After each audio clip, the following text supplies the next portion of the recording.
Hi everyone and welcome to today's video here.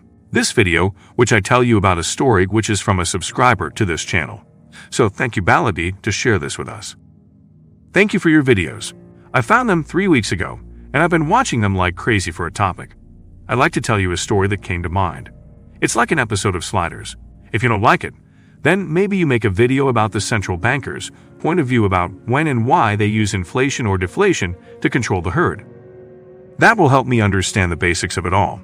So here's my story. The world was a peaceful place. People were genderless and went about their lives happy in their highly functioning and advanced society. They cared about their children and they procreated asexually. But then one day the conquering slave masters arrived. A few lucky ones managed to escape into hiding and live remotely in fear. They had witnessed untold horrors. Generations had passed. And finally the restless youth ventured out to find out if the legends were true. They went against the will of the elders, but the elders already knew this day would come.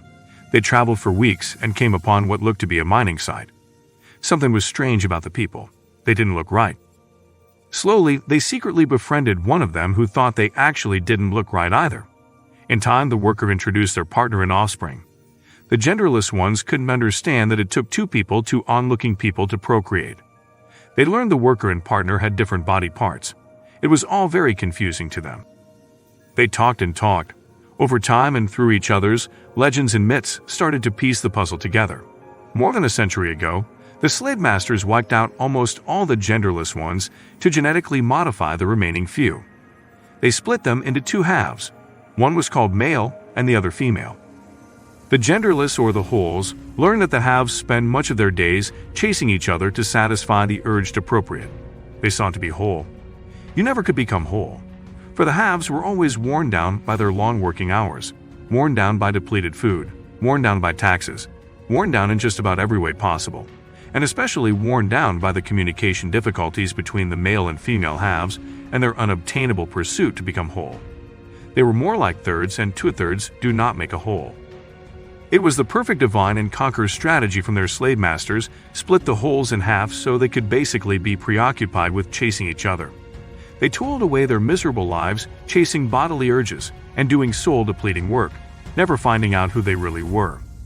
They would never gain enough free time and attention to look back at the slave masters, who by that point had integrated into society themselves, posing as leaders and politicians like in the film. They live. But it was these few people, these haves and holes, that became the seedling that grew into a great rebellion, the Great War. It was the slave masters versus the holes and the halves. In time, the war would basically be won. The slave masters would get what was coming to them, and then some. In the end, their species was permanently eradicated from existence. Every last one. The war had been won, and the world could now start anew. But could the holes and haves get along, unquote? Will Balagi, thanks to the story as well as the donation. I'll get to it in a moment, but first, here's a word from today's sponsor, the Red Pill Ring. The Freemasons have their own rings, and now so do we. When another MGTOW sees your gold, silver, or bronze ring, he's going to know exactly what it means, and that both of you have the same value system. Now all we have to do is make a secret handshake. Please visit redpillring.com today to get your precious ring. Do it fast before Gollum with boobs stops you. Anyways, now back to the elites dividing men and women so they can be more easily conquered. Clown World show most of us are working long, training hours, paying taxes, eating depleted food, and just working to pay for a roof over our heads. And for that food, we're modern-day slaves. We're too poor with regards to spiritual energy, money, time, peace of mind to fight back. This is an elite divide and conquer strategy.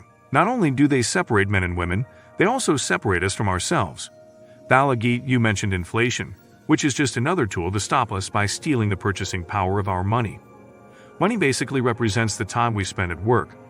What we see today is the same as what we saw in the 1940s after World War II.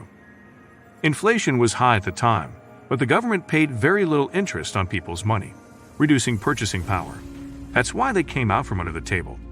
They were accumulated during World War II because inflation was hot. But the money you make with your money is almost nothing.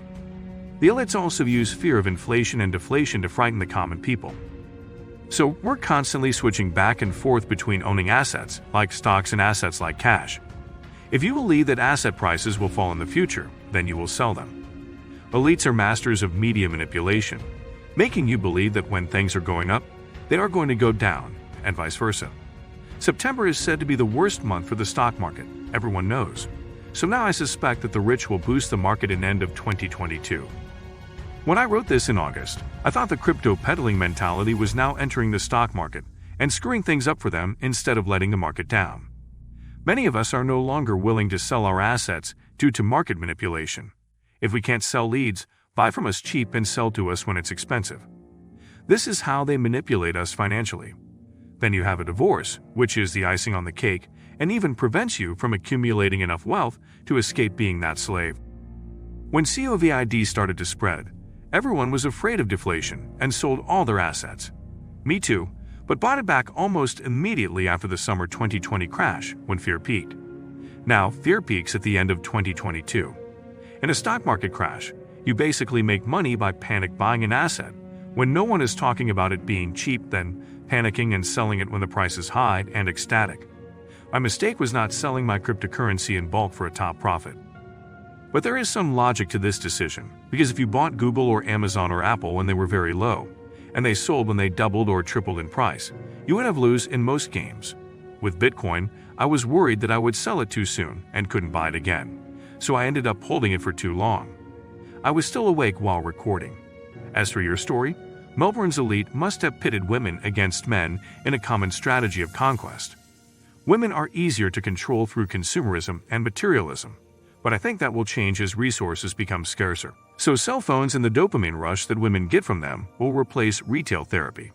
As for men, most of us have become nihilistic, especially young people, now dominated by the erratic footage of video games. Genders are becoming increasingly anomalous, and relationship formation is breaking down. Recently, I saw an article about using stem cells to create embryos. So eventually the rest of us will be cloned. So we start breeding, probably in the government orphanage raised by hired Filipinos. Amy never gets her enough attention because she'll be responsible for the attention of 5 or 10 of us.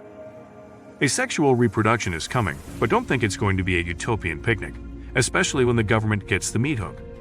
Compared to what's to come, the days when governments and corporations use women to make men poor looks like paradise. This is my biggest fear right now.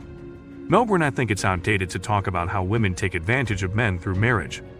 We really need to focus on reaching out to the young people out there who are becoming less and less prolific and have even given up on finding girlfriends. We are now moving towards what I call post-consumer capitalism, where status is now determined by attention, where new money versus old money for material goods is pretty much in the hands of people. A TikTok account with 1 million followers gets more status than McMansion. A few hundred years ago, the elites didn't need to control us because we were too busy growing food to survive. But when the 20th century came, they needed new things like income tax and consumerism to control us back then. Now they're also starting to use social media and the dopamine of attention to control us. They physically isolate us from each other, so the only way to get satisfaction is to get some online following, but not enough to move around.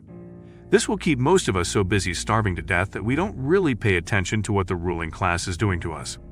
The 20th century was all about using women to control men through divorce, wasting our money on useless things like suburban homes, then maintaining them, and then setting them as distractions.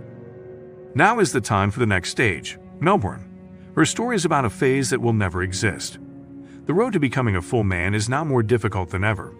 You'll have to navigate stormy financial waters, as well as relationships and women, and make sure you're smart enough to pull off a series of impossible victories. Today, this is only possible with bad luck or insider information. How should one compete with Nancy Pelosi and her insider tips when Warren Buffett only earns 20% per year, and Nancy earns 70% per year? Does everyone accept that it has to be this way? What do you think will happen when women make up the majority of politicians? Women replicate the success of other women. So you see women outperforming the best male fund managers in the world because they have inside information about the government. Also, women print money endlessly. The closer their nest is to the money printing press, the more money they can take away from you in society due to the so-called Cantillon effect. This will likely bring Bitcoin to the level of a global reserve asset, since bitches cannot confiscate it. They can try, but they will fail. Thank you for taking the red pill every day. Remember, as one red pill prevents states run entirely by women from taxing men through inflation. And if men refuse to be taxed for their use of cryptocurrencies, then try to go all out and take lives. So enjoy the rest of the day and cheers.